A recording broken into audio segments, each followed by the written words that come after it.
నమస్కారం, మీరు చూస్తుంది ఐ డ్రీమ్. నేను మీ కీర్తి. నాతో పాటు బ్రహ్మశ్రీ గోరుగుంట్ల సురేష్ బాబు గారు ఉన్నారు. నమస్తే సురేష్ బాబు గారు. కీర్తి గారు నమస్కారం అండి. గురువు మారడం అన్నది చాలా ఇంపార్టెంట్ ఫేజ్. అఫ్ కోర్స్ ద్వాదశ రాశుల్లో కూడా చాలా ఇంపార్టెంట్ ఫేజ్ అని. మంచి చెడు ఒక్కొక్క రాశికి ఏం జరగబోతుంది, ఎలాంటి చేంజెస్ రాబోతుంది, ఉంటే 1 year పాటు వారు ఉంటారు కాబట్టి ముఖ్యంగా ఈ 1 year పుట్టే పిల్లలకి చాలా చాలా విద్యా బుద్ధులు అలాంటివన్నీ బాగుంటాయని వింటున్నాం. మరి వాళ్ళకి ఎలాంటి వాళ్ళకి అన్ని తెలుసుకుందామండి ఒకసారి. సో సింహరాశి వారికి గురువు మార్పు ఎలాంటి రిజల్ట్ తీసుకొస్తుందో తెలియజేస్తారండి. సింహరాశి గురించి మాట్లాడాలంటే కొంచెం భయంగా ఉంటది. 2 రీజన్లు ఉన్నాయండి. ఒక్కటి వీళ్ళకి అష్టమ శని నడుస్తుంది ఆల్రెడీ. ఆల్రెడీ ఒక సిరీస్ ఆఫ్ ప్రాబ్లమ్స్ లో వీళ్ళు ఎన్కౌంటర్ అవుతూ ఉన్నారు ఆల్రెడీ. ఈ సింహరాశితో పాటు వాళ్ళ ఇంట్లో నేను పీరియాడికల్ గా చెప్తూ ఉంటాను. నేను రీసెర్చ్ లో చేసిన దాన్ని డే టు డే చాలా జాతకాలు, ఫ్యామిలీ జాతకాలు, హోల్ ఫ్యామిలీ చూపించుకుంటూ ఉంటాను నా దగ్గర. పర్టికులర్ యుఎస్ లో ఎవరైనా ఉంటే వాళ్ళకి బాగా ఉంది, నచ్చింది, కనెక్టెడ్ అనిపించింది అనుకోండి, ఇమీడియట్ గా హోల్ ఫ్యామిలీ చెప్పుకుంటూ ఉంటాను. ఇలా హోల్ ఫ్యామిలీ అంతా చూసినప్పుడు కూడా నా అబ్జర్వేషన్ ఏంటంటేనండి, ఈ సింహరాశితో పాటు వాళ్ళ ఇంట్లో ఎవరైనా ధనుసు రాశి వాళ్ళు ఉన్నా, కుంభరాశి, మీనరాశి, మేషరాశి వాళ్ళు ఉంటే ఆ ఇంట్లో ప్రాబ్లమ్స్ చాలా అధికంగా ఉంటాయండి. ఆ ఇంట్లో ఎవరికి ఏం జరుగుతుంది, ఎలా అవుతుంది ఎవరికి అర్థం కాదు. ఫుల్ కన్ఫ్యూజన్ లో ఉంటారంతా. తండ్రి గురించి పిల్లలు, పిల్లల గురించి తండ్రి, ఈ తల్లి గురించి పిల్లలు, ఇలా రకరకాలుగా వెళ్ళిపోతూ ఉంటుంది. ఫుల్ గా అరుచుకోవటం, గొడవలు పట్టడం, ఒక్కళ్ళకి సరైన ఏకాభిప్రాయం కలవదు ఇంట్లో. కొన్నిసార్లు డ్రాస్టిక్ చాలా సీరియస్ ప్రాబ్లమ్స్ కూడా అవకాశం ఉందండి. కొన్ని చెప్పకూడదు, బట్ అవి కూడా జరిగే అవకాశం ఉందండి. చాలా కేర్ఫుల్ గా ఉండాలి. ఈ రాశి గురించి ఆల్రెడీ అష్టమ శనితో బాధపడుతూ ఉన్నారండి. అయితే కొంతలో కొంత వీళ్ళకి గురువు నిన్న మొన్నటిదాకా హెల్ప్ చేశారు. 11th హౌస్ లో ఉండి జాబ్ లో కానివ్వండి, పిల్లలకు సంబంధించిన వ్యవహారాలు, కొన్ని విషయాలు, గురువు ఇచ్చే కారకత్వాల విషయాల్లో చాలా చక్కగా అనుకూలంగా ఉంది. ఇప్పుడు వీళ్ళకి రాబోయే ప్రాబ్లం ఏంటంటే, గురువు శని అనుకూలంగా లేడు, గురువు కూడాను అనుకూలంగా ఉండాలండి, ప్రతికూలంగా ఉండి ఇబ్బందులు వచ్చే అవకాశం ఉంటుంది. అంటే 2 మేజర్ గ్రహాలు వీళ్ళకి అనుకూలంగా లేవు, కేర్ఫుల్ గా ఉండాలి. అందులోనే వీళ్ళకి రాశిలోని కేతు, ఆపోజిట్ లో రాహు ఉన్నారు. అంటే 4 మేజర్ గ్రహాలు వీళ్ళకి అనుకూలంగా లేవండి. వీళ్ళు చాలా సీరియస్ గా కేర్ఫుల్ గా ఉండాలి. లేదంటే వీళ్ళని నమ్మించి మోసం చేసేవాళ్ళు ఎక్కువ ఉంటారు. ఆకాశంలో బ్లూ మూన్ అంటారు చూడండి, అది చూపించేసి చుక్కలను డే టైం చూపించేసి వీళ్ళని మోసం చేసేవాళ్ళు ఎక్కువ ఉంటారు. తద్వారా వీళ్ళు ప్రాబ్లమ్స్ లో పడిపోతారండి. అయితే మనం గురువు స్పెసిఫిక్ గా మాట్లాడుకుంటున్నాం కాబట్టి మన గ్రంథాల్లో ఏమని చెప్పారు, వాటి మీనింగ్ ఎలా మన ఇంటర్ప్రిటేషన్ చేసుకోవాలని చూద్దాం. వీళ్ళకి ఫస్ట్ ఏమంటారంటే, శుభమూల వ్యయచ్చైవ. ఒక వెరీ బ్యూటిఫుల్ వర్డ్ అండి, శుభమూల వ్యయచ్చైవ. శుభ కార్యాల గురించి విపరీతంగా ధనం ఖర్చు పెడతారు. అంటే దాన్ని ఎలా అర్థం చేసుకోవాలి? పెళ్ళిళ్ళు, ఫారిన్ వెళ్ళటం, దానికి బ్యాంక్ లో లోన్లు అవి తీసుకోవటం, లేదంటే హైయర్ ఎడ్యుకేషన్ గురించి వెళ్ళటము, ఇల్లు కట్టుకోవడం. చాలా మంది ఇల్లు కట్టుకుంటారు. నాకు ఇలా జాతకం వచ్చినప్పుడు ఇల్లు కట్టుకున్నారంటే అవునండి ఇల్లు కట్టుకున్నామని చెప్తారు. ఎలా కట్టుకుంటారు? అప్పులు చేసుకొని ఇల్లు కట్టుకుంటారు, లేదా పెద్ద పెద్ద లోన్లు పెట్టేసుకొని చేసుకుంటారు. అందుకని వచ్చిన శాలరీలో సగం అంతా ఇట్లా వెళ్ళిపోతూ ఉంటుంది. ఇది శుభమూల వ్యయచ్చైవ అంటారు. అంటే శుభకార్యాలు చేయటం వల్ల విపరీతంగా ధనం ఖర్చు అవుతుంది. ఆ ధనం ఎంత వీళ్ళ స్థాయికి సంబంధించి కంటే 3 times 4 times ఎక్కువ అప్పులు చేసి కట్టేసుకుంటారు. అది ప్రాబ్లం అవుతుంది. నెక్స్ట్ ఏం చేస్తారు? అప్పులు చేస్తారు కదా, మరి అప్పులో ఊరుకుంటారు కదా, అవి అడుగుతూ ఉంటారు.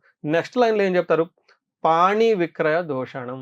చాలా ఇంపార్టెంట్ మాట అండి. అంటే పాణి అంటే మనకి పూర్వకాలంలో పాలు ఇచ్చే ఆవులు, గేదెలు, లేదా బాగా ఉపయోగపడే ఒక అసెట్, లేదంటే మనకి ఇల్లు కట్టుకున్నాం కదా, దానికి కాంపెన్సేట్ చేసుకోవడానికి వేరే ఒక స్థలం అమ్ముకోవటము, లేదంటే ఒక కారు అమ్ముకోవటము, ఉన్న గోల్డ్ జ్యువెలరీ అంతా పెట్టుకోవటము, ఏదో ఒకటి చేసేస్తూ ఉంటారు. తద్వారా ఇంట్లో వాళ్ళు ఒప్పుకోరు కదండి.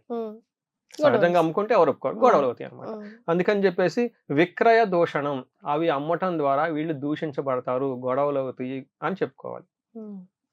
నెక్స్ట్ ఏం చెప్తారు? స్థాన భ్రష్టత్వం. ఇంత చేసినా గానీ కొన్నిసార్లు వీళ్ళు జాబ్ పోయే అవకాశం ఎక్కువగా ఉంటుంది. అందులోనూ ఈ రాశి వాళ్ళు చాలా జాగ్రత్తగా ఉండాలి. సింహరాశి వాళ్ళు ఖచ్చితంగా జాబులు పోయే అవకాశం ఎక్కువగా ఉంటుంది. దీనితో పాటు దారిద్ర్యం, అంటే ఫైనాన్షియల్ గా ఫుల్ క్రైసిస్ లో పడిపోతారు. అంటే వచ్చే ఆదాయంలో తగ్గిపోతూ ఉంటుంది. ఒక పక్క ఈఎంఐలు, లోన్లన్నీ కట్టుకోవాలి, అప్పులు చేస్తున్నారు, అప్పుల వాళ్ళని తగడుగుతూ ఉంటారు. వీళ్ళు మొత్తం ఒక సూప్ లో పడిపోయి అక్కడక్కడే తిరుగుతూ ఉంటారు. ద్వాదశ స్థానికే గురువు అని చెప్తారు అనమాట. వీటితో పాటుగా వీళ్ళకని వస్తువులు అమ్మటం వల్ల దూషించబడుతూ ఉంటారు, నమ్మించి మోసం చేసేవాళ్ళు ఎక్కువ ఉంటారండి. వీళ్ళ ఇది చుట్టుపక్కల. ఎందుకు చెప్తున్నానంటే గురువు బలం తగ్గటంతో వీళ్ళకి ఏమవుతుందంటే విజ్డమ్ అంటారు, వివేకం అంటారు, అది సరిగా పనిచేయదు వీళ్ళకి. మ్హూ. డిస్టింగ్విష్ చేసుకోలేరు ఏది మంచి ఏది చెడు అని. దీనికి తోడు శని ఇబ్బంది పెడుతూ ఉన్నారు. ఈ రెండిటి ఇబ్బంది కలయిక వల్ల వర్క్లో వీళ్ళని నమ్మించి మోసం చేసి వీళ్ళు హార్డ్ వర్క్ అంతా తీసేసుకుని బయటికి పంపించేస్తారు. అయ్యో. స్థాన భ్రష్టత్వం, చాలా కేర్ఫుల్గా ఉండాల్సిన టైం అండి. అయితే వీళ్ళకు ఉన్న అడ్వాంటేజ్ ఏంటంటేనండి, ఎడ్యుకేషన్ ఫీల్డ్ ఎవరైతే ఉన్నారో వాళ్ళు చక్కగా రాణిస్తారు. ఓకే. రెండోది లాంగివిటీ, వీళ్ళ ఆయుష్ చాలా బాగుంటుంది. అంటే ఈ బాధలన్నీ పడాలంటే వాళ్ళు ఉండాలి కాబట్టి అందుకని ఆయుష్ చాలా స్ట్రాంగ్గా ఉంటుంది. ఇంకొక విషయంలో కేర్ఫుల్గా ఉండాల్సింది, రియల్ టైంలో చూసుకుంటే వ్యాధులు వచ్చే అవకాశం ఎక్కువగా ఉంటుంది. అప్పులు విపరీతంగా చేస్తారు. డిసీజెస్ ఇవి కూడాను టీబీ, షుగర్, బీపీ, ఇలా లాంగ్ క్రోనాలజికల్ ఆర్డర్ అంటారు కదండి, క్రోనికల్ డిసీజెస్, క్రోనికల్ డిసీజ్ అంటారు కదా, ఈ క్రోనికల్ డిసీజెస్ పాపప్ అయ్యే అవకాశం ఉంటుంది. కేర్ఫుల్గా ఉండటం, డైట్ చేయటం చాలా ఇంపార్టెంట్. ఎస్. సో అంత అనుకూలంగా లేదనే చెప్పుకోవాలి ఒక విధంగా చూస్తే సింహరాశి వారికి. మరి అంటే మనం అలాంటి స్వీట్ కోటింగ్ వద్దండి, మొహాటం లేకుండా చెప్దాం, జాగ్రత్తగా ఉండండి. Please be very careful. But don't worry, remedies ని కూడా సూచిస్తారు, శ్రద్ధగా చేసుకునే ప్రయత్నం చేయండి. వీళ్ళకి రెమెడీ ఏంటంటే నా నెంబర్ చూసి కాల్ చేయాలండి. అంటే అంతేనంటారా? ఇది ఇలా చెప్పేది కాదు, మరి చాలా ఇంపార్టెంట్. ఇండివిజువల్ జాతకం కూడా చూసుకోవటం చాలా ఇంపార్టెంట్. తెలిసి తెలవకుండా యూట్యూబ్లో చెప్పి అరాకొరాగా చేసేది వద్దు. చక్కగా కాల్ మొబైల్ తీసుకొని స్క్రీన్ మీద కనిపిస్తున్న నెంబర్కి కాల్ చేసి అపాయింట్మెంట్ తీసుకొని థరోగా జాతకం చెక్ చేయించుకోండి. Without any prejudice, without any sugar coatings, nothing, as it is ఉన్నట్టు తెలుసుకోవడం చాలా చాలా important. Even though it is a negative news, they should understand. Danger అని అన్నప్పుడు దాన్ని అర్థం చేసుకొని చక్కగా నిదానంగా వెళ్ళటమే నేర్చుకోవాలి. ఇవంతా ఎందుకు ఇచ్చారంటే మనకు తెలుసుకుంటే మనల్ని ఫ్యూచర్కి ప్రిపేర్ అవటం ఇంపార్టెంట్. సో ఎంత ఎప్పుడు చెప్పరు స్పెసిఫిక్ గా, డెఫినెట్ గా మీరు కాల్ చేసి కనెక్ట్ అవ్వాలి అని చాలా రేర్ గా చెప్తా ఉంటారు. సో ఇదే biggest remedy.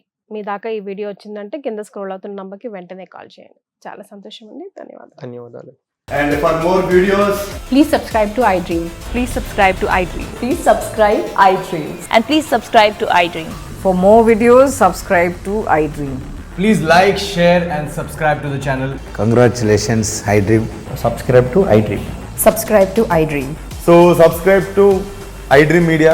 iDream team andarki huge congratulations. Please subscribe iDream Media. Please subscribe to iDream. Subscribe iDream. Please subscribe to iDream.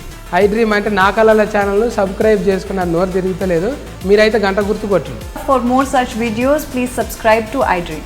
Subscribe to iDream. Please subscribe to iDream. Please subscribe iDream Media. Please do subscribe to iDream. Please subscribe to iDream Media. For best entertainment and information, please subscribe iDream. And don't forget to subscribe to iDream.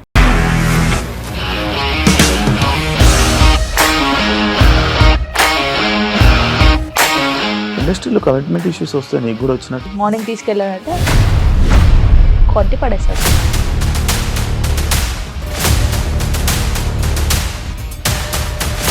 ఒక్కళ్ళు కూడా చూడలేదు ఈ cinema అని చెప్పడానికి కూడా చాలా ధైర్యం కావాలి. అది నిజం కదా, దాంట్లో ధైర్యం ఏంటి? ఇది నెక్స్ట్ డే ప్లేట్ మార్చేస్తే తప్పు కదా. As of now we are comfortable this అని నేను అనుకుంటున్నాను. రష్మిక గారిది మీది ఒకే ఊరు అంట కదా. నీకు కోపం వచ్చిందంటే బాగా తిట్టేత్తరా?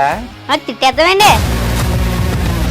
నిజంగా గేమ్ ని ఎలా చేంజ్ చేయగలిగారు? ఏపీఎస్ఎఫ్సి వాళ్ళకి 6 నెలల్లో నేను 6 లక్షలు కట్టా. బిజినెస్ చేయాలనుకుంటే it is as difficult as riding a tiger.